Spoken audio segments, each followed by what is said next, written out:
ये तो हेडिंग डाल लो, केमिकल बॉन्डिंग। देखो ये जो चैप्टर है, चैप्टर थोड़ा सा लंबा हो सकता है लेकिन आसान चैप्टर है। ठीक है, आसान है। और हम कहें कि अगर एटॉमिक का मेंस के काम। पॉइंट ऑफ व्यू से देखें या कोई और एंट्रेंस पॉइंट ऑफ व्यू से देखें तो बहुत इंपॉर्टेंट भी है। मतलब पीरियोडिक टेबल और केमिकल बॉन्डिंग को मिला के 3 से 4 क्वेश्चन आते हैं, तो बहुत इंपॉर्टेंट चैप्टर है और आसान भी है अगर समझ के करोगे। ठीक है, इसमें हम नई वाली कॉन्फ़िगरेशन को यूज करके बॉन्डिंग एक्सप्लेन करेंगे कि कैसे कैसे बॉन्डिंग होती है। ठीक है, तो ये पूरा नया चैप्टर है या हमने कुछ पढ़ा हुआ है इसमें से पहले? काफी कुछ पढ़ा हुआ है, काफी कुछ नया है। ओके। ठीक है, मतलब स्टार्टिंग के 11th कुछ क्लास में कोई टॉपिक्स पढ़े हुए डिफरेंस है हैं, कि वो बाकी नेवल सब नए। कंफर्मेशन। क्या हुआ? सब कुछ नई वाली कंफर्मेशन से करेंगे ना, जितना हाँ हमने हाँ, एक पहले शुरू से पढ़ा शुरू है। करेंगे। मैं पुराना समझता हूँ तुम्हें नहीं आता, तो उसी हिसाब से हम नया शुरू करेंगे, शुरू नहीं से ठीक। वही से निकलवाई फिर हमको। चलो मुझे ये बताओ, केमिकल बॉन्ड होता क्या है? पहले तो यही बात कर लेते हैं कि बॉन्ड होता क्या है। किसी को पता है ये केमिकल बॉन्ड क्या होता है? दो एलिमेंट्स के बीच में बॉन्ड। बॉन्ड ही क्या होता है, वही तो मैं पूछ रहा हूँ, ये बॉन्ड है जब क्या? दो एलिमेंट साथ में जुड़ जाते पेयरिंग हैं। और तो एटम्स के बीच में पेयरिंग अट्रैक्शन। एटम्स के जैसे बीच में। दो एटम जुड़ गए, बन गया। तो अट्रैक्टिव फोर्सेस होती हैं ये between the combining atoms. Chemical bond क्या होता है? इट इज डिफाइंड एज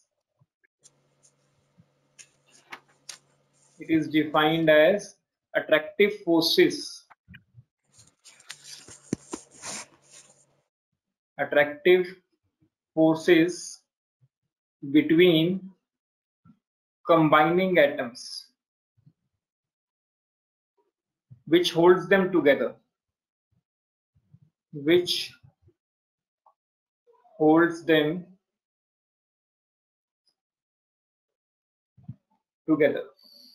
ऐसी अट्रैक्टिव फोर्सेस जो एटम्स को जोड़ के रखती हैं, उनको हम क्या बोलते हैं? Chemical bonds. ठीक है, कितने तरह के केमिकल बॉन्ड्स होते हैं?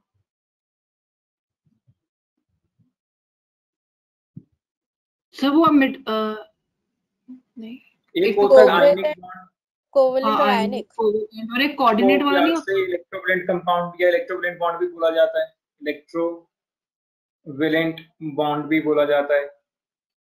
ठीक है, फिर तुम लोगों ने पढ़ा है कोवलेंट बॉन्ड। तो कोऑर्डिनेट बॉन्ड होता है कुछ ऐसा सा। और जो थर्ड बॉन्ड हम पढ़ेंगे, शायद ये आईसीसी और हमने थोड़ा सा पढ़ा हुआ है, बाकी डिटेल में तो इस चैप्टर में ही पढ़ेंगे। इस चैप्टर में भी इतना डिटेल में नहीं पढ़ेंगे इसके बारे में, इसके ऊपर +2 में एक पूरा चैप्टर है कोऑर्डिनेशन कंपाउंड्स, तो वहां पे इसकी डिटेल स्टडी आती है। कोऑर्डिनेट बॉन्ड, या इसको हम प्यार से बोलते हैं डेटिव बॉन्ड। प्यार से। तो हमारा पूरा चैप्टर इन 2 बॉन्ड्स के ऊपर है। जैसे ही ये 2 बॉन्ड्स खत्म हुए, और थर्ड की तो बस इंट्रोडक्शन टाइप सी है, तो हमारा चैप्टर खत्म हो जाएगा। देखो कितना छोटा सा चैप्टर है। ठीक है, तो हम आयनिक बॉन्ड से शुरू करते हैं। डायलिव हाँ, बॉन्ड, DALIVE। DATIVE, dative. अच्छा सॉरी, डेटिव बॉन्ड। ठीक है, तो आयनिक बॉन्ड हेडिंग डाल दो। आज हम आयनिक बॉन्ड के बारे में पढ़ेंगे।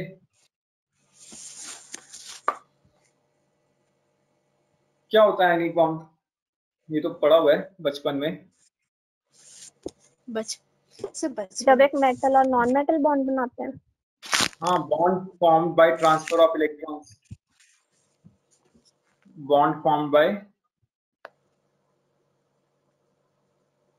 Transfer of electron. ठीक है, ट्रांसफर ऑफ इलेक्ट्रॉन मतलब loss and gain, loss and gain of electron.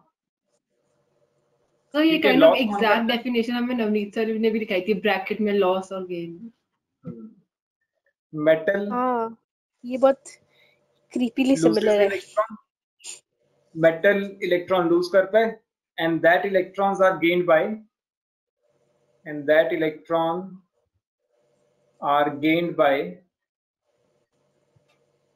Non metal. नहीं, नवनीत सर से काफी बच्चों को मतलब थोड़ा ज्यादा लगाव हो जाता है, क्योंकि 9th-10th या शुरू से ही उनसे पढ़ते आते हो। मेटल इलेक्ट्रॉन लूज करता है। अगर कोई चीज इलेक्ट्रॉन लूज करता है तो वो क्या होता है? ऑक्सीडेशन या रिडक्शन? वापस बोलना, आपकी आवाज क्रैक कर रही थी। अगर ऑक्सीडेशन बिल्कुल सही, अगर Positive देखो बनते हैं। मेटल ने इलेक्ट्रॉन लूज किए, सिंस मेटल लूजेस इलेक्ट्रॉन, और हमने पढ़ा था कि जो भी चीज इलेक्ट्रॉन लूज करती है वो क्या हो जाती है, oxidise, hence metal get oxidise, metal get oxidise. ये चीज पड़ी हुई है कि जो चीज इलेक्ट्रॉन डोनेट करती है या लूज करती है वो क्या हो जाती है, ऑक्सीडाइज। और अगर कोई चीज खुद ऑक्सीडाइज होती है तो वो बिहेव कैसा करता है, as a reducing agent, hence metals behave as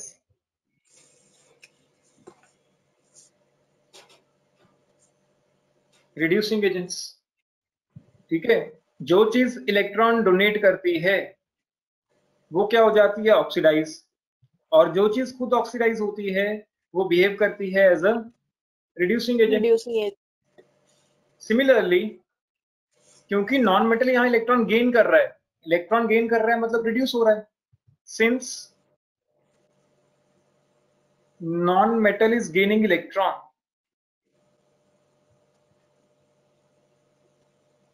hence it's getting reduced।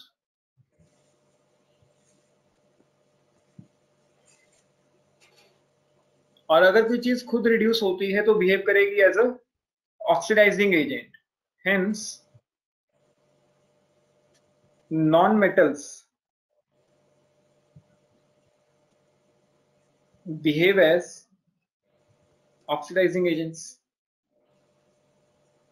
कोई डाउट इन पॉइंट्स में?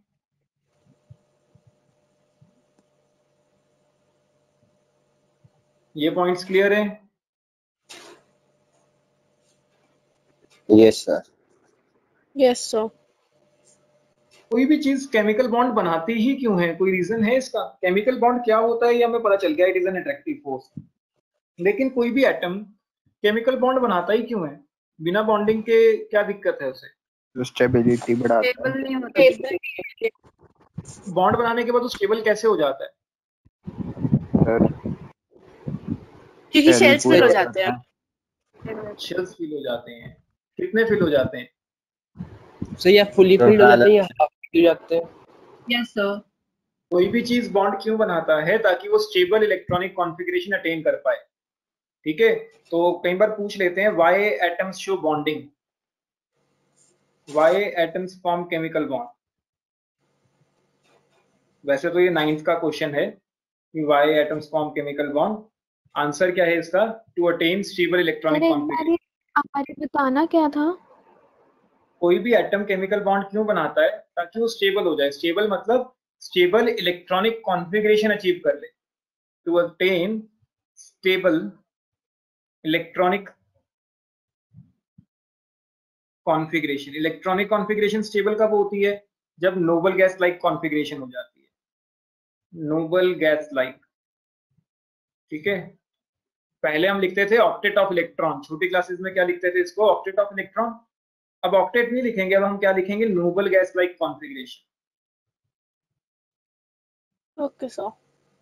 ठीक है, छोटी क्लासेस में यही लिखा था ना कि ऑक्टेट पूरा करने के लिए बॉन्डिंग बनती है, ऑक्टेट पूरा हो गया तो बॉन्डिंग हो गई। लेकिन ऐसे बहुत सारे कंपाउंड्स हैं जिनका ऑक्टेट पूरा नहीं है या ऑक्टेट से ज्यादा इलेक्ट्रॉन है फिर भी वो स्टेबल है, तो उसके बारे में हम डिटेल में डिस्कस करेंगे अभी। ठीक है, तो यहाँ पे हम लिखेंगे noble gas like configuration. Stable configuration हमारे लिए कौन सी होती है? नोबल गैस जैसी। इसमें कोई डाउट किसी को? No, sir. No, sir. तो इसके बाद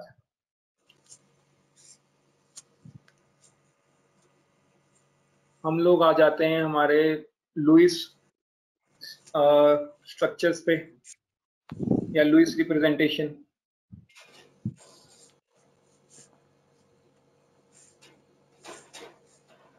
ये तो सिर्फ 9th-10th वाला ही है जो मैं रिवाइज करा रहा हूँ अभी।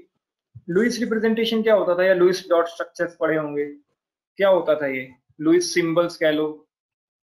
वो सब सिर्फ डॉट लुईस नाम और नहीं डॉट पता। बना के इधर उधर करते थे। तो लुईस नाम नहीं पता, डॉट वाला तो पता है। Dot लुईस थोड़ा बहुत तो सिंबल्स बता। पढ़े होंगे।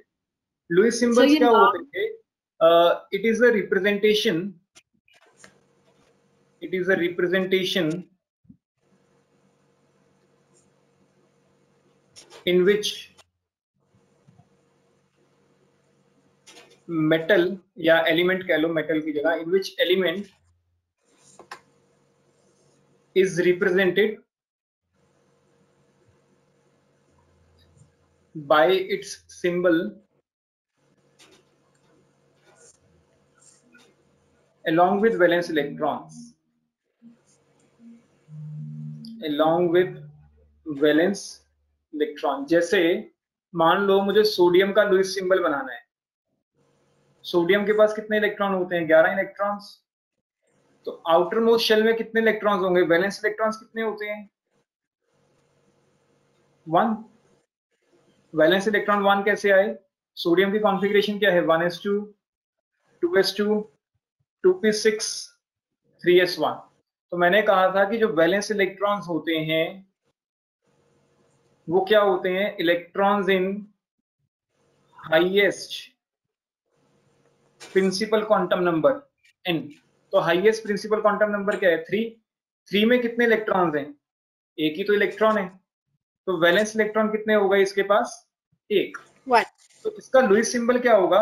सोडियम का symbol along with its valence electron, और वो इलेक्ट्रॉन को हम डॉट या क्रॉस से रिप्रेजेंट करते थे।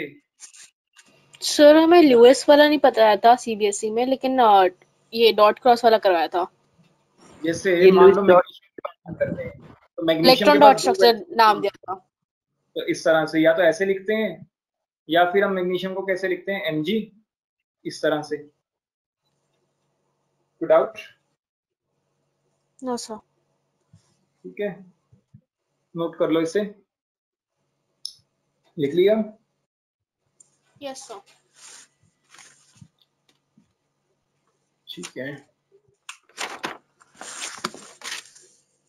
Draw the Lewis symbols of, मुझे पता है ये बच्चों वाला क्वेश्चन है लेकिन चलो कोई बात नहीं। तो ये वाला क्वेश्चन तो बस सीबीएसई तक आता होगा ना, मेंस में तो नहीं आता क्या ही नहीं है। Draw the Lewis symbols of Mg+2। ये तो स्टार्टिंग है चैप्टर की, ये तो वैसे ही है। O-2 silicon.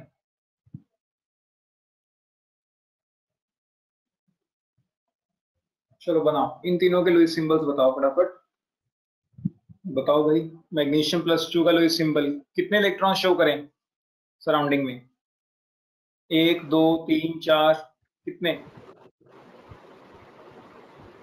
आदित्य? सर मेरे हिसाब से तो 8 होगा। 8 होगा। हेलो दिव्यांश? सर एक भी नहीं। एक भी नहीं? ऐसे कैसे हो सकता है कि मैग्नीशियम के पास एक भी इलेक्ट्रॉन ना बचा हो Mg+2 के पास? सर बैलेंस की बात कर रहे हैं ना। मैग्नीशियम के पास जो कॉन्फ़िगरेशन है वो क्या होती है? 1s2 2s2 2p6 3s2, यही होता है 12 इलेक्ट्रॉन्स। ठीक है, लेकिन मुझे Mg+2 के बारे में देखना है। तो मैं Mg+2 की कॉन्फ़िगरेशन जब लिखूंगा तो जब +2 लिखा तो ये 2 इलेक्ट्रॉन बाहर चले गए। Mg+2 की कॉन्फ़िगरेशन यही हुई। तो इसके अंदर हाईएस्ट प्रिंसिपल क्वांटम नंबर क्या है? 2। और हाईएस्ट प्रिंसिपल क्वांटम नंबर में कितने इलेक्ट्रॉन्स पड़े हैं? 8 इलेक्ट्रॉन्स। तो इसके पास 8 वैलेंस इलेक्ट्रॉन्स हैं। तो मतलब 8 डॉट्स या क्रॉस तुम्हें यहां बनाने पड़ेंगे। आया समझ या नहीं आया? और यस सर। उसके बाद ब्रैकेट में डाल के इसको ओवरऑल चार्ज +2 भी लिखना जरूरी है। 8 कैसे हो जाएंगे? 8 कैसे हो जाएंगे? देखो नॉर्मल मैग्नीशियम में पहले तो मैग्नीशियम+2 की कॉन्फ़िगरेशन लिख ली। इस कॉन्फ़िगरेशन में कोई डाउट? 9। ठीक है, वैलेंस इलेक्ट्रॉन क्या होते हैं? Electrons in highest principal quantum number. तो इस कॉन्फ़िगरेशन में हाईएस्ट प्रिंसिपल क्वांटम नंबर क्या है? 2। तो 2 वाले हर एक ऑर्बिटल में इलेक्ट्रॉन्स देखो। 2s में 2 इलेक्ट्रॉन थे, 2p में 6 इलेक्ट्रॉन्स थे, तो total of 8 valence electrons. Okay. ठीक है, तो O-2 में कितने होंगे?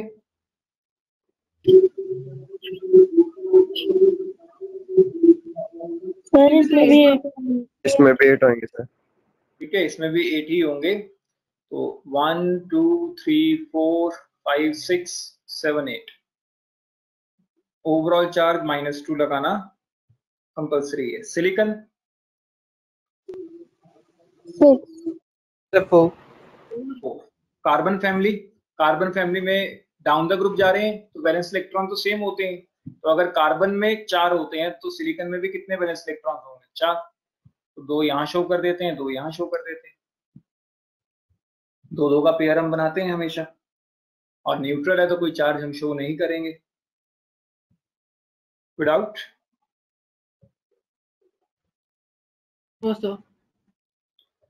ठीक है।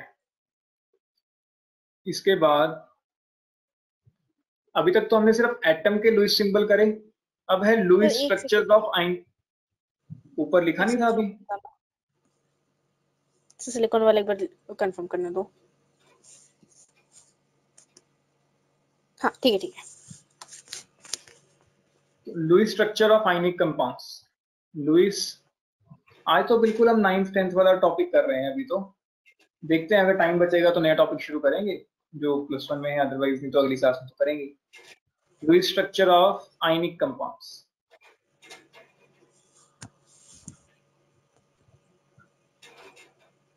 देखो एक एग्जांपल मैं लेता हूं, ठीक है। NaCl, वैसे तो ये 9th में सीखा हुआ है।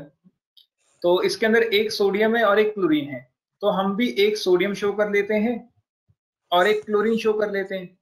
सोडियम के पास कितने वैलेंस इलेक्ट्रॉन होते हैं? एक ही होता है। और क्लोरीन के पास 7 वैलेंस इलेक्ट्रॉन होते हैं। तो 1 2 3 4 5 6 एंड 7।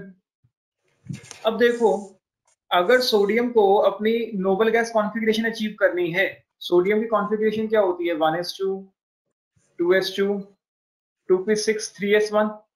इससे पहले जो नोबल गैस आती है वो यहाँ पे है, ये नोबल गैस है। तो अगर इसको स्टेबल होना है तो इसको इस इलेक्ट्रॉन को डोनेट करना है। अगर ये इस इलेक्ट्रॉन को डोनेट कर दे तो ये नोबल गैस जैसी कॉन्फ़िगरेशन बन जाएगी, स्टेबल बन जाएगा।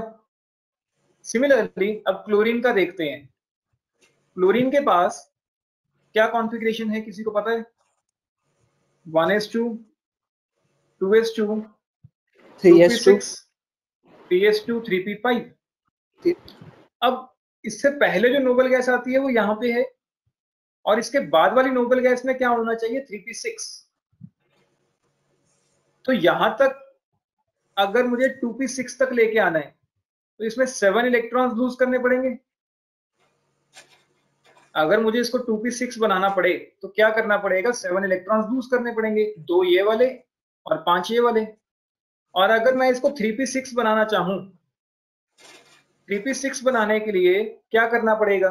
5 इलेक्ट्रॉन तो है ही, सिर्फ 1 इलेक्ट्रॉन ऐड करना पड़ेगा। तो कौन सा काम करना ज्यादा आसान है? 7 इलेक्ट्रॉन का लॉस या 1 इलेक्ट्रॉन का गेन? 1 इलेक्ट्रॉन का गेन। ये ज्यादा आसान है। तो क्लोरीन क्या करेगा? It will gain 1 electron. Jiya नहीं समझ आया ना ये?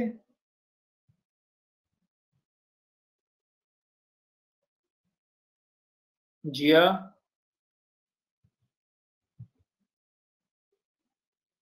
अच्छा म्यूटेड है। जिया नहीं समझ आया? फिर आ गया समझ। आ गया समझ, अच्छी बात है। तो पहले वाले में मुझे थोड़ा डाउट था, ये वाला तो पहले वाले में मुझे जिया तुम्हारी ना आवाज बहुत कम आ रही है।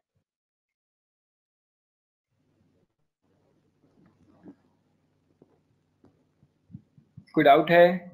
हम सर मुझे एक चीज पूछनी है। पूछो। तो इसको जब हम भी लुईस का ये कंपाउंड वाला करते हैं तो किस इस काइंड ऑफ हम वैलेंसी के हिसाब से देखते हैं ना, बिकॉज हम 10th में किस वैलेंसी के साथ डायरेक्टली देख लेते थे कि किसमें कितने आने हैं। हाँ हाँ, वैलेंसी के हिसाब से होता है, वही चीज है। देखो सोडियम की वैलेंसी +1 होती है। मैं बेसिकली तो वैलेंसी निकालना सिखा रहा हूँ। सोडियम 1 इलेक्ट्रॉन डोनेट कर रहा है तो +1 चार्ज आएगा। क्लोरीन 1 इलेक्ट्रॉन गेन कर रहा है तो इसके ऊपर चार्ज कितना आएगा? -1। तो सोडियम की वैलेंसी होती है +1, क्लोरीन की वैलेंसी क्या होती है? -1। ठीक है, तो हुआ क्या, देखो सोडियम ने अपना एक इलेक्ट्रॉन किसको दे दिया, क्लोरीन को। सोडियम ने अपना एक इलेक्ट्रॉन क्लोरीन को दिया, जिससे मुझे Na+ मिला और Cl- मिला। इन दोनों ने मिलके क्या बना लिया, NaCl। तो अगर तुमसे कोई पूछे draw the Lewis dot structure of NaCl, तो ये वाला डायग्राम बनाना है पूरा।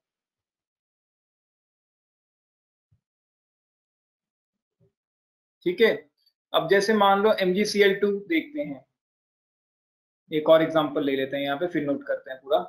MgCl2 वैलेंसी के हिसाब से भी देख सकते हो, अगर वैलेंसी से डायरेक्टली याद है। अब देखो मैग्नीशियम एक ही है, तो एक मैग्नीशियम बना लेते हैं और 2 क्लोरीन्स बना लेते हैं। मैग्नीशियम के पास कितने वैलेंस इलेक्ट्रॉन होते हैं, 2। ठीक है, और क्लोरीन के पास वैलेंस इलेक्ट्रॉन्स कितने होते हैं, 7।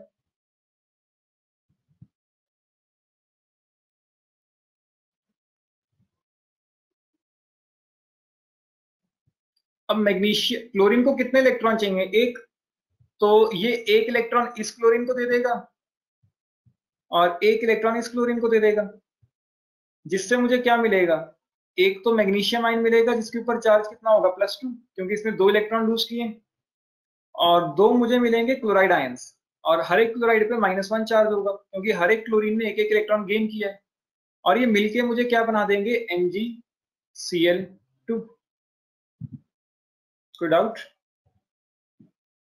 No sir sir. मैं जो जैसे ये हाँ। पहले कह रहे क्या हुआ जिया?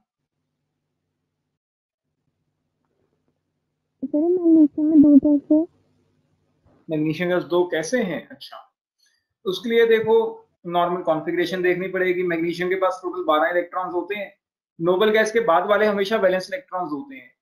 ठीक है, तो नोबल गैस इससे पहले आती है 10, तो इसके पास 2 एक्स्ट्रा इलेक्ट्रॉन्स हैं, तो 2 वैलेंस इलेक्ट्रॉन। या तो ऐसे देख लो, जल्दी जल्दी हो जाता है काम, या फिर कॉन्फ़िगरेशन बना के देखो, 1s2 2s2 2p6 3s2। तो हाईएस्ट प्रिंसिपल क्वांटम नंबर क्या हुआ, 3, और उसके अंदर कितने इलेक्ट्रॉन्स हैं, 2, तो 2 वैलेंस इलेक्ट्रॉन्स। ओके सर ठीक है, मेरे को लगा एक ही था हमने पहले इसलिए। ठीक है, नहीं नहीं, कोई डाउट इसमें अब किसी को? सर ऐसे डी ब्लॉक में कैसे करेंगे, कोई डी ब्लॉक का कोई सेकंड ट्रांजिशन सीरीज पे कोई एलिमेंट है तो? डी ब्लॉक वाले कोऑर्डिनेट कंपाउंड्स बनाते हैं, वो आयनिक कंपाउंड्स ही नहीं बनाते। आयनिक कंपाउंड्स मेटल्स और नॉन मेटल्स के बीच में होता है ना?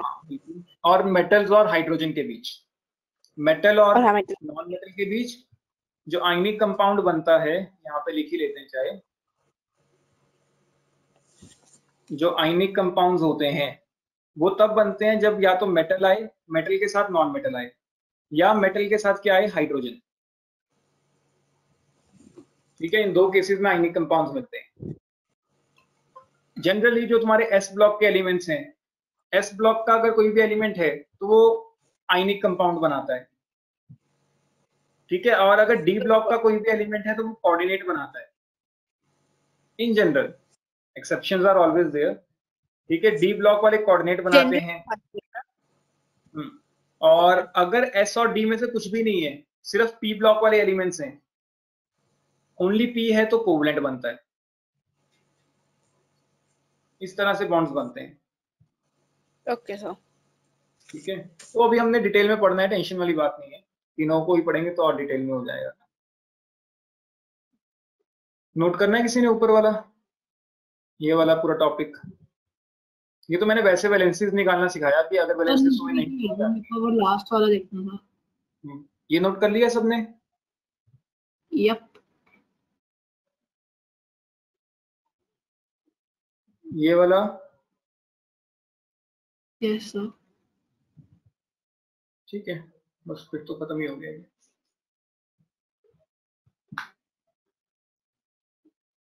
एक और CaO भी डिस्कस कर लेते हैं, या MgO डिस्कस कर लेते हैं, एक और हो जाएगा। ठीक है, हम ले लेते हैं कैल्शियम ऑक्साइड। अब देखो इसके अंदर एक कैल्शियम है, एक ऑक्सीजन है, तो एक कैल्शियम एक ऑक्सीजन। कैल्शियम के पास 2 ही वैलेंस इलेक्ट्रॉन्स होते हैं और ऑक्सीजन के पास 6 वैलेंस इलेक्ट्रॉन्स होते हैं। तो ऑक्सीजन को कितने इलेक्ट्रॉन्स चाहिए, 2 इलेक्ट्रॉन्स, ठीक है, तो ये दोनों इलेक्ट्रॉन हम किसको दे देंगे? ऑक्सीजन को, ये वाला भी, ये वाला भी, जिससे एक कैल्शियम आयन मिला जिसके ऊपर +2 चार्ज आया। +2 क्यों आया? क्योंकि 2 इलेक्ट्रॉन लूज किए। और एक ऑक्सीजन मिला जिसके ऊपर -2 चार्ज है। -2 क्यों है? क्योंकि इसने 2 इलेक्ट्रॉन गेन किए हैं। और मिलके ये क्या बना देंगे? CaO, calcium oxide.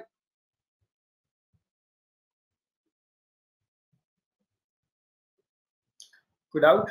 और कभी भी ये मत काम करना कि ये कैल्शियम है, ये 2 इलेक्ट्रॉन है, ऑक्सीजन है। ये काफी बच्चे करते हैं, 10th में तो एटलीस्ट बहुत सारे करते हैं, आप पता नहीं करोगे या नहीं। ये सिंगल एरो डाल देते हैं ऐसे, ये गलत है। क्योंकि ये जो सिंगल एरो है ये कोऑर्डिनेट बॉन्ड को रिप्रेजेंट करती है। जब हम कोऑर्डिनेट बॉन्ड पढ़ेंगे तब हम पढ़ेंगे। ये जो सिंगल एरो होती है वो कोऑर्डिनेट बॉन्ड के लिए रिप्रेजेंटेशन होती है।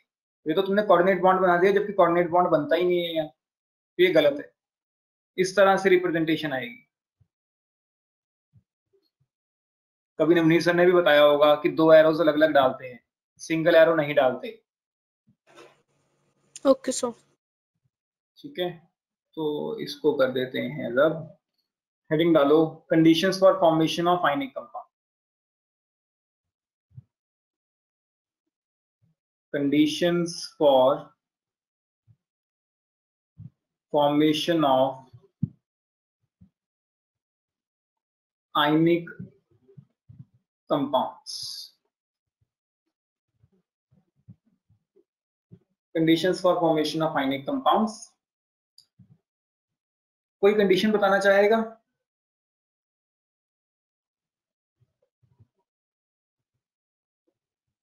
मेटल और नॉन मेटल के बीच में हमेशा होना चाहिए बॉन्ड। तो बताइए, कंडीशन मतलब कि आयनाइजेशन एनर्जी कैसी होनी चाहिए, इलेक्ट्रॉन एफिनिटी कैसी होनी चाहिए, अगर इलेक्ट्रॉन एफिनिटी का कंसेप्ट है यहाँ पे।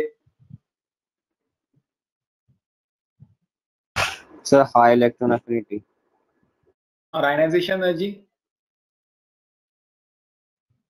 लो। सर देखो ये न्यूक्लियस है पूरा दिखते। सर आयनाइजेशन एनर्जी कम होगी तभी वो इलेक्ट्रॉन डोनेट करेगा। और ये इलेक्ट्रॉन है। आयनाइजेशन एनर्जी हमने क्या पढ़ा था? अट्रैक्टिव फोर्स है ये। और इस अट्रैक्टिव फोर्स को तोड़ने के लिए हम कितनी एनर्जी सप्लाई करें उसको हम बोलते थे आयनाइजेशन एनर्जी। मुझे चाहिए कि इलेक्ट्रॉन बाहर निकल आए। क्यों? क्योंकि मुझे मेटल से कटायन बनाना है। मुझे क्या करना है? मुझे कटायन फॉर्मेशन शो करनी है। मुझे आयनिक कंपाउंड के लिए 2 चीजें चाहिए। आयनिक कंपाउंड बनाने के लिए मुझे क्या क्या चाहिए? एक कटायन चाहिए और एक चाहिए अनायन। कटायन कब बनता है? लॉस ऑफ इलेक्ट्रॉन से। ठीक है, तो इसमें लिख सकते हैं हम, since for formation of ionic compound, for formation of ionic compound cation is required. Cation is required. ठीक है, which is formed by loss of electron, which is formed by loss of electron. Hence more easily a cation is formed, more easily a cation is formed, more will be tendency to form ionic bond. More will be tendency to form ionic bond. Good out. तो ionic bond बनाने के लिए देखो मुझे cation चाहिए। Cation बनाने के लिए मुझे इलेक्ट्रॉन बाहर निकालना पड़ेगा। तो अगर आयनाइजेशन एनर्जी कम होगी, ठीक है, अगर आयनाइजेशन एनर्जी कम होगी, if ionisation energy will be low, it will be easy to remove electron. It will be easy to remove electron and form and form cation, hence ionic compound. आया समझ या नहीं आया? दोबारा से समझो। देखो, अगर मुझे कोई भी आयनिक कंपाउंड बनाना है तो मुझे कटायन चाहिए। जितनी जल्दी कटायन बनेगा उतना ही जल्दी आयनिक कंपाउंड बनेगा। कटायन कैसे बनता है? बाय लॉस ऑफ इलेक्ट्रॉन, मतलब जितनी जल्दी इलेक्ट्रॉन बाहर निकल जाए उतना अच्छा है। इलेक्ट्रॉन बाहर निकालने के लिए आयनाइजेशन एनर्जी प्रोवाइड करनी पड़ती है। कम एनर्जी मतलब जल्दी इलेक्ट्रॉन बाहर जाएगा, तो lower the ionisation energy, more will be tendency to remove electron and more will be tendency to form ionic compound. कोई डाउट इसमें?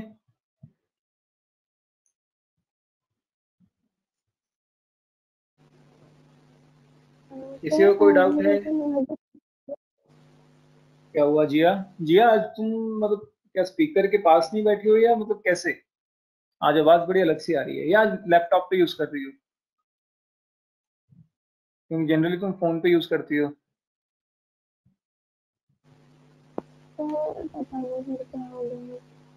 चलो बताओ, कोई बात नहीं, बताओ।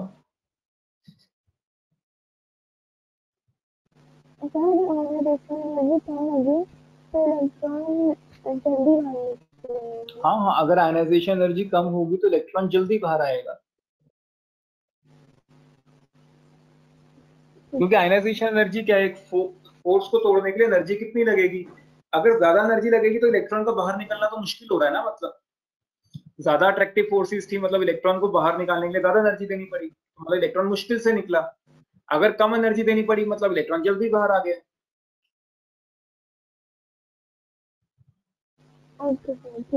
ठीक है, और किसी को कोई डाउट इसमें?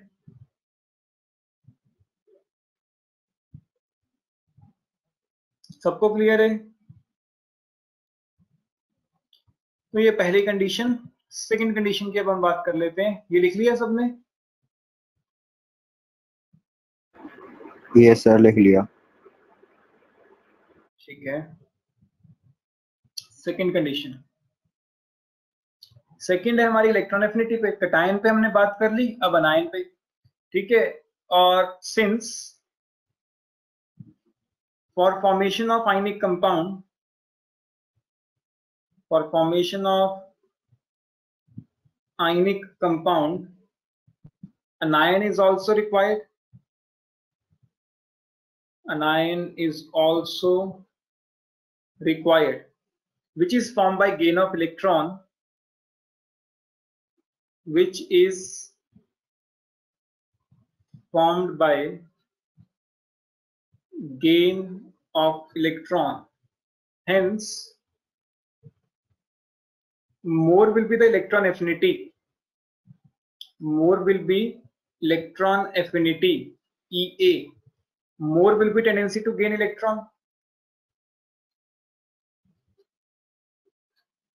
More will be tendency to gain electron and hence forming ionic compound.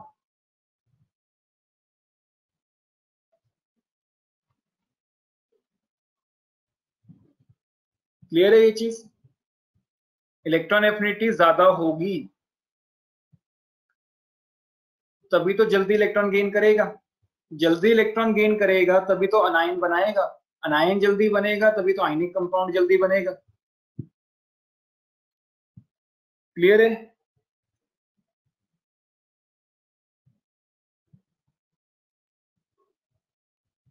Yes sir. ठीक है, नोट कर लो इसे, या तीसरी कंडीशन भी लिख लेते हैं, इकट्ठी नोट कर लेंगे। तीसरा है, देखो जो मेटल्स होते हैं वो कैसे होते हैं? इलेक्ट्रोपॉजिटिव। और जो नॉन मेटल्स होते हैं वो कैसे होते हैं? Electronegative.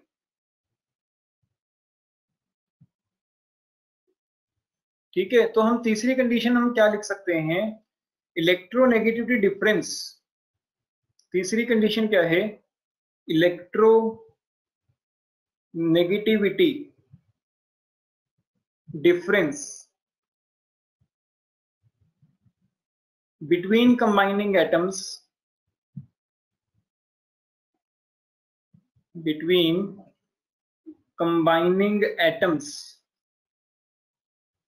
must be high. Electronegativity difference ज्यादा होगा, मतलब एक कैसा होना चाहिए, इलेक्ट्रोपॉजिटिव होना चाहिए, और दूसरा कैसा होना चाहिए, इलेक्ट्रोनेगेटिव। इलेक्ट्रोपॉजिटिव क्यों? ताकि वो इलेक्ट्रॉन लूज कर सके, और इलेक्ट्रोनेगेटिव क्यों चाहिए? ताकि वो कहीं ना कहीं इलेक्ट्रॉन को गेन कर पाए। तो इलेक्ट्रोनेगेटिव डिफरेंस कैसा होना चाहिए? ज्यादा होना चाहिए। क्लियर है?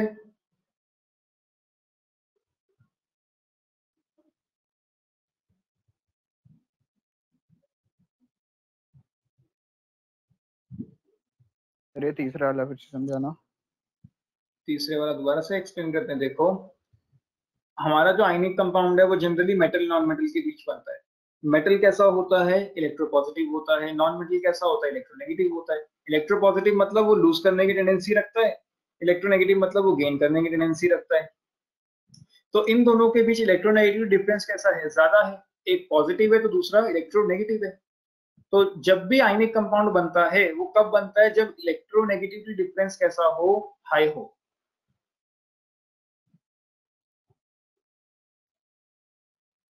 क्लियर है? Yes sir. ठीक है, और किसी को कोई डाउट?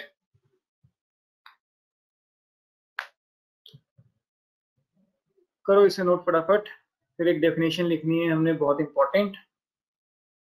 लिख लिया? यस एक सर। मिनट रुको, तो हो गया। ठीक है,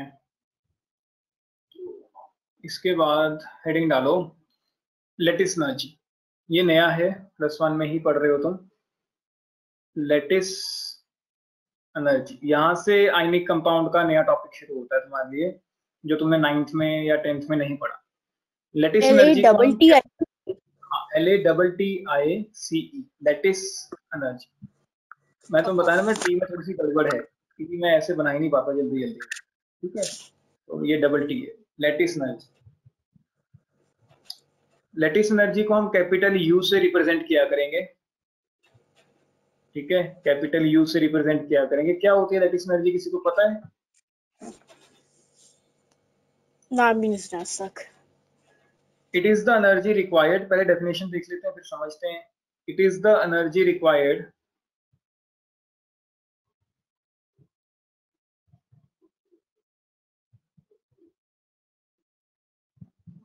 to break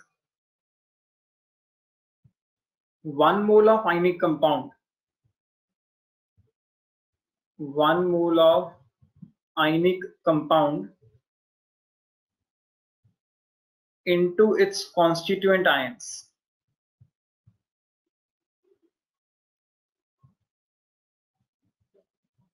और वो आयंस कैसे होने चाहिए? गैसियस, या फिर ऐसे करो into its constituent gaseous ions कर लो,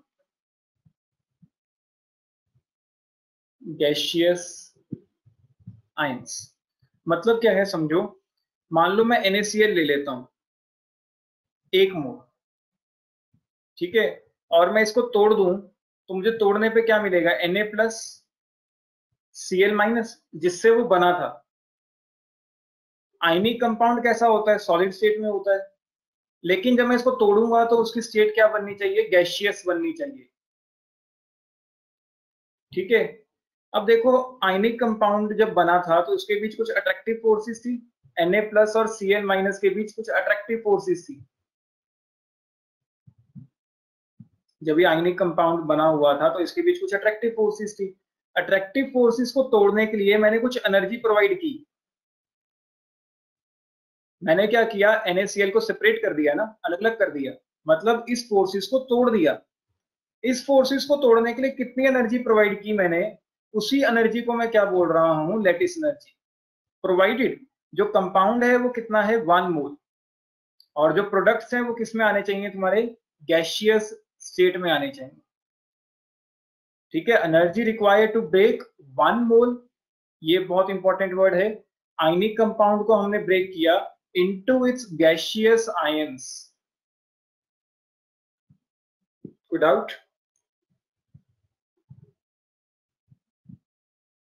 क्लियर है सबको? सर जो NaCl ब्रेक किया वो वाली एनर्जी है कि इनका ये? हाँ, NaCl को तोड़ने के लिए मैंने जितनी एनर्जी लगाई उस एनर्जी को मैं क्या बोलूंगा? Lattice energy. जैसे मैं MgCl2 ले लेता हूं, कितना? 1 मोल। जब मैं इसको तोड़ूंगा तो मुझे एक तो मैग्नीशियम आयन मिलेगा और 2 मुझे मिलेंगे क्लोराइड आयंस। इस प्रोसेस को कैरी आउट करने के लिए मुझे कुछ एनर्जी चाहिए होगी, उस एनर्जी को मैं क्या बोलूंगा? Lattice energy. ये गैसियस स्टेट में होने चाहिए, आयनिक कंपाउंड हमारा सॉलिड स्टेट में होता है, और आयनिक कंपाउंड कितने मोल लेना है? 1 मोल। क्लियर है? 1 मोल आयनिक कंपाउंड को तोड़ा हमने into its constituent gaseous ions. इस प्रोसेस को कैरी आउट करने के लिए मुझे कुछ एनर्जी लग रही है, उस एनर्जी को मैं क्या बोल रहा हूं? Lattice energy, U।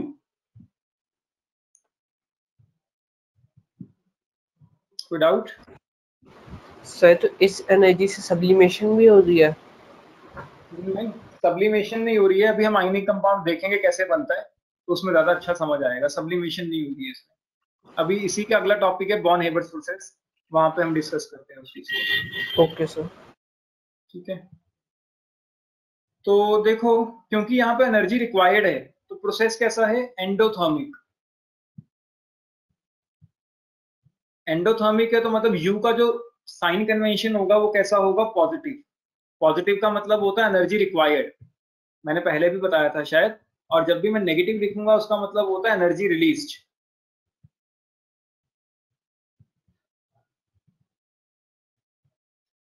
ठीक है, क्योंकि यहाँ पे मुझे ब्रेक डाउन करना है तो एनर्जी सप्लाई करनी है। सप्लाई करनी है मतलब प्रोसेस कैसा है?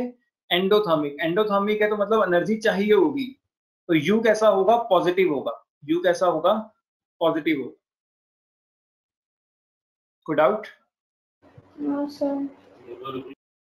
ठीक है, अब देखो इसका एक और डेफिनेशन है, पहले ये नोट कर लो फिर मैं दूसरी डेफिनेशन लिखवाता हूँ। लिख लिया सबने ये? हाँ सर। इसकी जो दूसरी डेफिनेशन है वो क्या है? It is the energy released, it is the energy released when 1 mole of ionic compound, when 1 mole of ionic compound is formed from ions या constituent ions, from its constituent ions, from its constituent ions in gaseous state।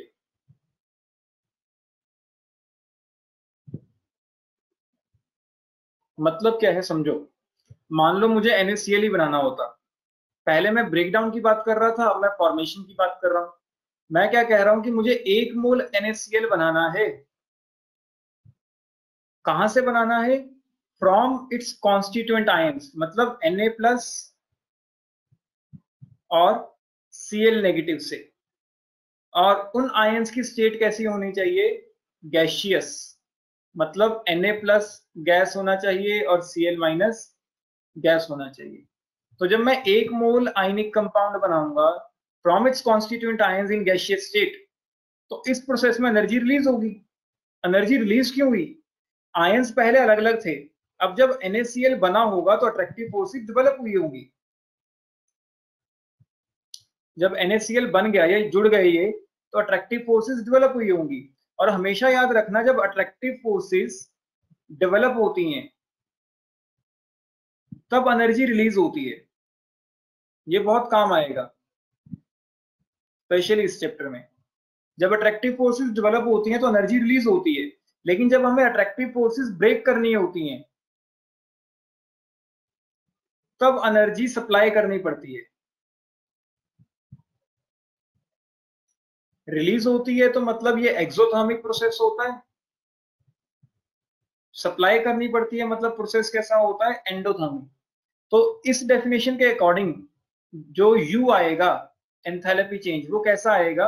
Negative आएगा।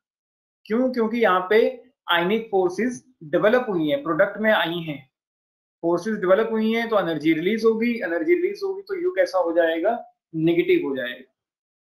तो दोनों definitions valid हैं, तुम कोई भी definition use कर सकते हो। कोई डाउट किसी को? मुझे लग रहा है तुम लोगों को समझ नहीं आ रहा। 2 मिनट, किस किस को समझ नहीं आ रहा? यशिका? सर आ रहा है समझ। निहारिका? तो ये वाला नहीं आया मुझे समझ। नहीं आया?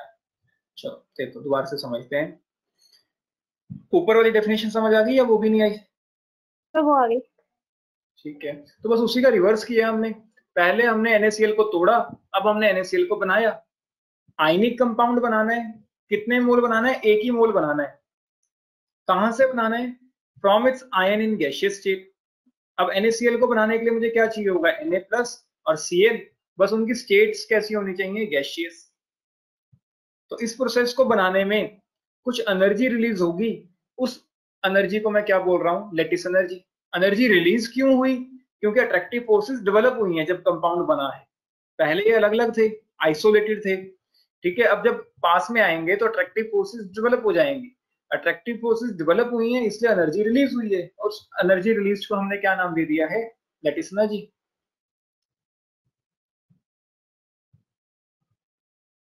क्लियर है? Yes sir. Manhar? Yes sir. Tanishtha? Clear है।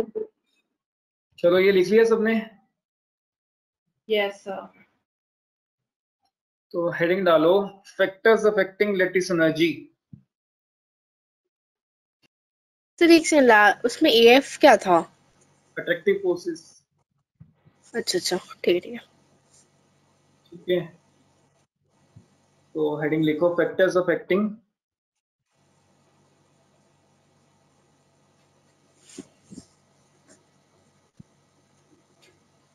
Lattice energy.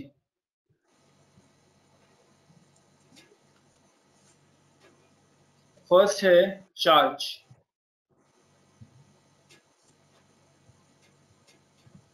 जो चार्ज होता है, जितना ज्यादा चार्ज होगा उतनी ही ज्यादा लेटिस एनर्जी होगी।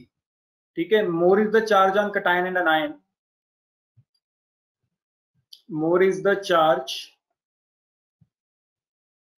ऑन कैटायन / एनायन, ठीक है, मोर will be the lattice energy, more will B lattice energy. ठीक है, क्यों?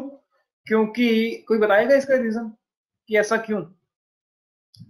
More is the charge on cation और anion, more will be the lattice energy, ऐसा क्यों?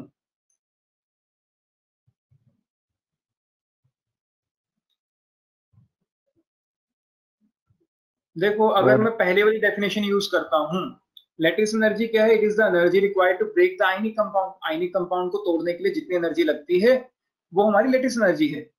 एक बार मैंने NaCl लिया, NaCl में +1 -1 चार्जेस थे, ठीक है। इनके बीच जो फोर्सेस थी उनको तोड़ना था मुझे कुछ एनर्जी सप्लाई करके। एक बार मैंने लिया MgO, MgO में मैग्नीशियम के ऊपर चार्ज था +2, ऑक्सीजन के ऊपर चार्ज था -2। इनके बीच कुछ अट्रैक्टिव फोर्सेस थी, ठीक है। इन अट्रैक्टिव फोर्सेस को मुझे तोड़ना था। अब आयनिक कंपाउंड में कैसी फोर्सेस होती हैं, कोई मुझे बताएगा कि एक आयनिक कंपाउंड में कैसी फोर्सेस होती हैं? सबका आंसर पता है क्या होगा? Ionic forces. कौन कौन वैसे ये सोच रहा है आयनिक फोर्सेस?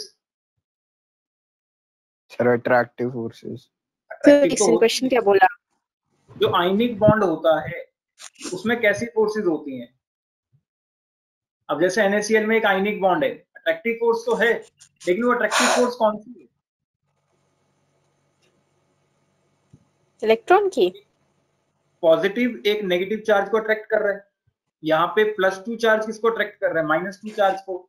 तो ऑपोजिट चार्जेस के बीच फोर्सेस हैं, ऑपोजिट चार्जेस के बीच जो फोर्सेस होती है उसको हम क्या बोलते हैं, कूलम्बिक फोर्सेस। पढ़ा है ये फिजिक्स में? नहीं सर, आपने केमिस्ट्री में कराया था एटॉमिक स्ट्रक्चर में। आईसीएससी वालों ने पढ़ा हुआ है शायद, फिजिक्स में पढ़ा है ना ये कूलम्बिक फोर्सेस, कूलम्ब्स लॉ। नहीं सर, आईसीएससी सर पढ़ा है, पढ़ा हुआ है, आईसीएससी ने सर तो पढ़ा हुआ है। कोलंबिक फोर्सेस नहीं पढ़ा सर। कोलम्बिक फोर्सेस नहीं पढ़ा होगा तो इसका दूसरा नाम किस नाम से पढ़ा होगा तुमने, मुझे दूसरा नाम ध्यान नहीं आ रहा। इलेक्ट्रोस्टैटिक फोर्सेस, वो तो पढ़ा होगा। हाँ जी सर, वो तो पढ़ा है। सर इलेक्ट्रोस्टैटिक पढ़ा है, बट कोलम्बिक फोर्सेस का नाम दिया हुआ था साथ में बस। और वहां पे ये भी दिया होगा, it is directly proportional to product of charges.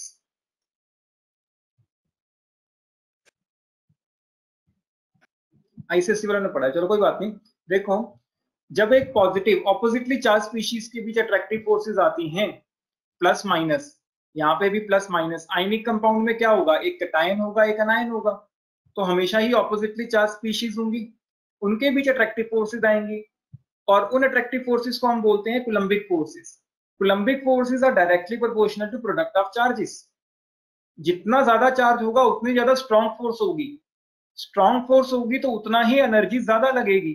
मान लो इसको तोड़ने में एनर्जी E2 लग रही थी, इसको तोड़ने में एनर्जी E1 लग रही थी, तो E2 will be more than E1। कोई डाउट? जिसको नहीं समझ आया वो सिर्फ इतना ध्यान में रखे कि lattice energy is directly proportional to charge on cation और एनायन। समझने के लिए ये रीजन तुम्हारे सीबीएसई में नहीं चाहिए हमें, मैं तुम्हें वैसे समझाया। ऐसा क्यों है? क्योंकि आयनिक फोर्सेस में कैसी, आयनिक कंपाउंड्स में कैसी फोर्सेस होती है, coulombic forces. Coulombic forces are directly proportional to product of charges. जब चार्जेस ज्यादा होंगे तो स्ट्रॉन्ग बॉन्ड होगा, स्ट्रॉन्ग बॉन्ड होगा तो तोड़ने के लिए उतनी ही ज्यादा एनर्जी देनी पड़ेगी। तो Mg+2 और O-2 का बीच का जो बॉन्ड है वो ज्यादा स्ट्रॉन्ग होगा as compare to bond between sodium ion and chloride ion. तो MgO को तोड़ने के लिए ज्यादा एनर्जी लगेगी, मतलब E2 will be more than E1। या फिर डायरेक्टली देख लो कि चार्जेस किसमें ज्यादा थे, इसमें +2 था, जबकि इसमें +1 -1 थे, तो इसमें आयनाइजेशन एनर्जी ज्यादा होगी MgO में। क्लियर है?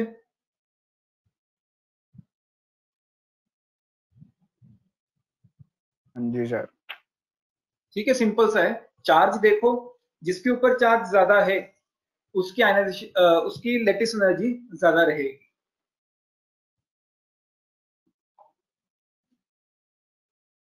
लिख लिया ये सबने?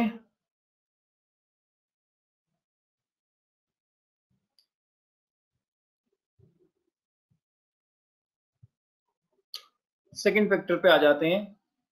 सेकंड फैक्टर है साइज।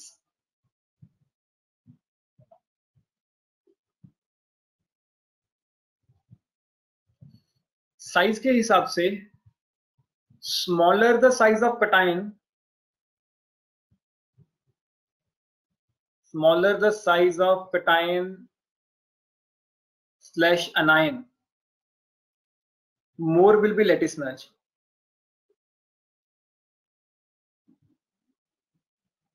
या फिर हम कह सकते हैं lattice energy is inversely proportional to size. ठीक है, अब हमेशा एक चीज याद रखना, सबसे पहले चार्ज देखोगे, charge always dominate over size, charge always dominates over size.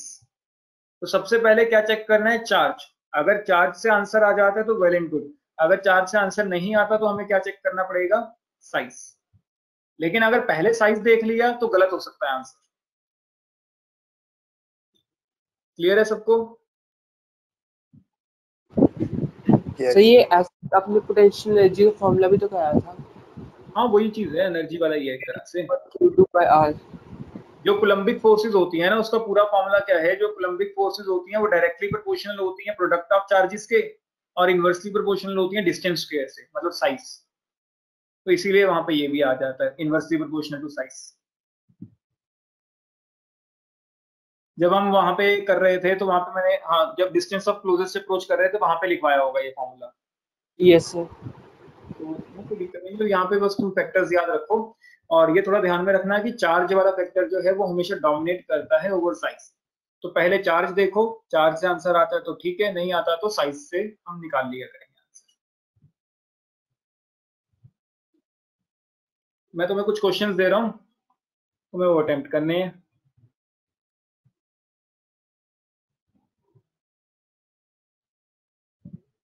तुम्हें लैटिस एनर्जी कंपैरिजन करना है, ठीक है, तुम्हें बताना है लैटिस एनर्जी किसकी ज्यादा है। फर्स्ट क्वेश्चन है NaCl MgO, दूसरा हम ले लेते हैं NaCl KCl।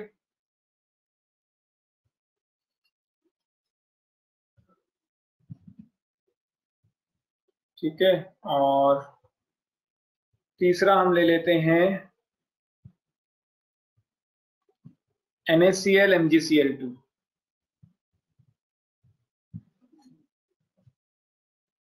NaCl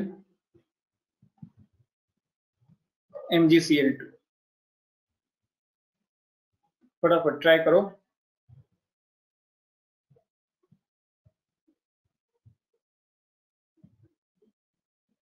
एक और ले लेते हैं Na2O NaF। ठीक है, बताओ भाई, इनके आंसर बताओ। फर्स्ट का किसकी लैटिस एनर्जी ज्यादा रहेगी? MgO। MgO। MgO, simple charges से आंसर आ जाएगा। यहाँ पे चार्जेस थे +1 -1, जबकि यहाँ पे चार्जेस कैसे हैं +2 -2, तो यहाँ पे चार्जेस ज्यादा है तो लैटिस एनर्जी ज्यादा रहेगी। Second case sir NaCl। अब देखो यहाँ पे चार्जेस सेम है, +1 -1, यहाँ पे भी +1 -1, तो ना तो कटायन के चार्ज से आंसर आ पा रहा है ना ही अनायन के चार्ज से आंसर आ पा रहा है। तो जो कॉमन चीज है उसे काट दो, तो ClCl मत देखो। अब क्या देखो, एक तरफ Na है और एक तरफ K है, किसका साइज बड़ा होता है? साइज अगर हम देखें तो पोटेशियम का साइज बड़ा होता है, और हमें पता है lattice energy is inversely proportional to size. अगर पोटेशियम का साइज बड़ा है तो उसकी लैटिस एनर्जी कम होगी, तो मतलब NaCl की लैटिस एनर्जी ज्यादा होगी एज कंपेयर टू KCl। कोई डाउट?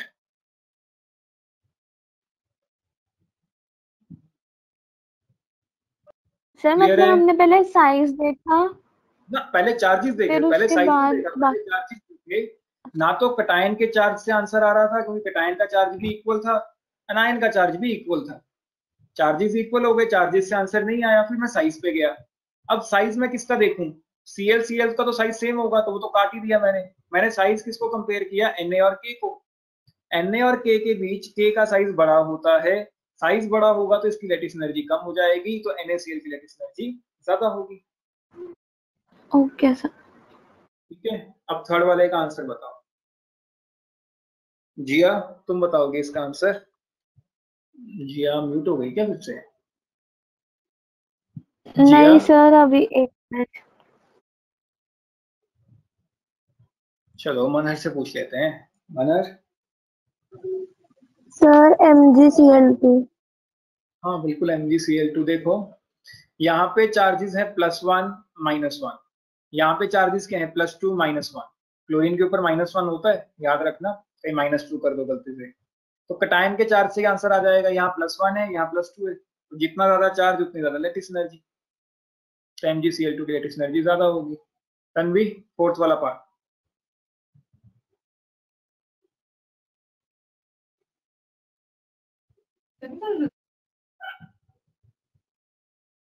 तन्वी, सर एक मिनट, इसमें हम साइज कंपैरिजन करेंगे ना? साइज कंपैरिजन करें, फिर आंसर क्या आएगा?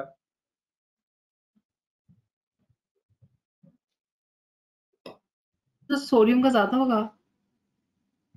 सोडियम का ज्यादा होगा,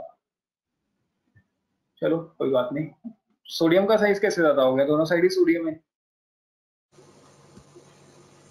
अच्छा हाँ, वो तो कट कर देंगे, फिर ऑक्सीजन और फ्लोरीन में करना पड़ेगा। निहारिका? सर Na2 तो बड़ा होगा। Sir Na2O। भी वो बड़ा ही देखो नहीं। पहले चार्जेस से ही आंसर आ जाएगा, सोडियम +1 सोडियम +1, चलो नई बात बनी। फिर अनायन का भी तो चार्ज देखना है ना, यहाँ पे ऑक्सीजन का चार्ज कितना होता है -2, क्लोरीन का अच्छा। चार्ज कितना होता है -1, तो चार्जेस यहाँ पे ना, ज्यादा हो गए। अच्छा, मैग्नीट्यूड ऑफ चार्ज देखना है, एक चीज और याद रखना, ये मत सोचना कि -1 बड़ा होता है as compare to -2, magnitude of charge देखना है, मॉड।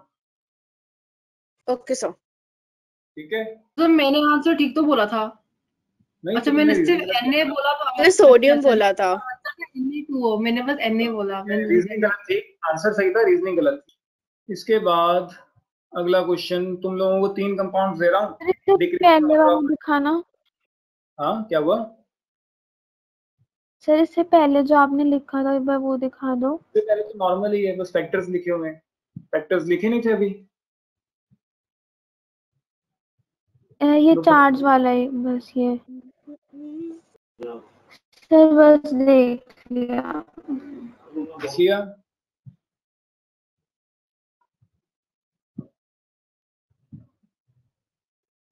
फटाफट नोट डाउन करो। यस सर, हो गया। मैं तुम्हें 3 कंपाउंड्स दे रहा हूँ, तुम्हें उनको अरेंज करना है in decreasing order of their ionisation. Aluminium oxide, sodium oxide, magnesium oxide. कौन करेगा इसको अरेंज? जिया, तुम ही कर दो। लेटेस्ट वाला करना है। सर, क्या करना है? Decreasing order of lattice energy. Okay sir. Jiya, इतना टाइम लगेगा इस क्वेश्चन को आंसर करने के लिए? Sir no sir Al2O3 greater than Na2O, फिर Na2O greater than Mg। MgO last में आएगा, मतलब ऑर्डर में ही है। Yes sir. रचित, सर सबसे बड़ा Al2O3, उसके बाद MgO, उसके बाद Na2O। देखो ऑक्सीजन कॉमन है, जो चीज कॉमन होती है ना उसे मत देखा करो, क्योंकि उसका चार्ज भी सेम होना है, साइज भी सेम होना है। तो एल्यूमिनियम का चार्ज होना है +3, सोडियम का चार्ज +1, मैग्नीशियम का चार्ज कितना होता है +2। जिया, तुमने मैग्नीशियम का चार्ज +1 लिया था ना वहां पे, और सोडियम का +2, जब तुमने वो आंसर किया। Yes sir. अरे ये चार्ज नहीं होता, मुझे लग रहा था, मुझे पता था कि तुमने इसको चार्ज मान लिया है, Na2O को +2 चार्ज मान लिया ना, और यहाँ पे MgO लिखा था तो 1 लिखा था तो +1 चार्ज मान लिया, ऐसे ही किया। Yes sir. ये देखो भाई, 2 मिनट रुको। वैलेंसीज याद रखो, Al2O3, ये तो नंबर ऑफ आयंस होते हैं। चार्ज कैसे निकालते हैं? क्रिस क्रॉस मेथड से। ये वाला इसका चार्ज होता है। चार्ज तो ऐसे याद ही मत रखो, अब छोटे बच्चे थोड़ी ना हो, तुम्हें वैलेंसी याद होनी चाहिए। एल्यूमिनियम की वैलेंसी कितनी होती है? +3। मतलब ये वाला चार्ज होता है, जो अनायन के नीचे नंबर लिखा होता है वो उसका चार्ज होता है। लेकिन कई बार जैसे अब MgO दिया मैंने, इसका मतलब ये नहीं है कि अनायन के नीचे 1 लिखा है तो Mg का चार्ज +1 है, ऐसा नहीं है। क्यों? क्योंकि +2 -2 था, वो कैंसिल हो गया। तो एल्यूमिनियम ऑक्साइड सबसे ज्यादा, फिर मैग्नीशियम ऑक्साइड, फिर सोडियम ऑक्साइड। सर मेरे को एक डाउट है बोलो। सर, इसमें हम इन दोनों का प्रोडक्ट करके नहीं देखते? प्रोडक्ट लेके भी तब देखोगे तो 2 वाला फैक्टर तो सब में कैंसिल हो गया ना। 2 यस सर। मल्टीप्लाइड बाय 6 हो जाएगा, 2 मल्टीप्लाइड बाय 1 2 हो जाएगा, 2 मल्टीप्लाइड बाय 2 4 हो जाएगा। मतलब हम एक कॉमन नंबर से मल्टीप्लाई कर रहे हैं ना, क्योंकि ऑक्सीजन सब में है। Yes sir. तो फिर वो फैक्टर मतलब आंसर सेम ही रखेगा उस चीज को, आंसर चेंज सर नहीं आंसर होता, क्या है? आंसर सेम आएगा। प्रोडक्ट देखते हैं, लेकिन आंसर मतलब जल्दी जल्दी करने के लिए हम कॉमन वाली चीज कैंसिल कर लेते हैं फटाफट। Okay sir. ठीक है, कोई डाउट किसी को इसमें लैटिस एनर्जी में? No sir. ठीक है, तो इसी को पढ़ लो एक बार, गो थ्रू कर लो इसी को। लैटिस एनर्जी के ऊपर मेंस में एक बार क्वेश्चन आ चुका है, मुझे याद है 1 या 2 बार क्वेश्चन आया हुआ है। सेम से ही क्वेश्चन है, मेरे ख्याल में डिस्कस कर चुका हूँ। ये एल्यूमिनियम ऑक्साइड वाला ही क्वेश्चन है, ऐसा ही कुछ क्वेश्चन था, अरेंज करना था।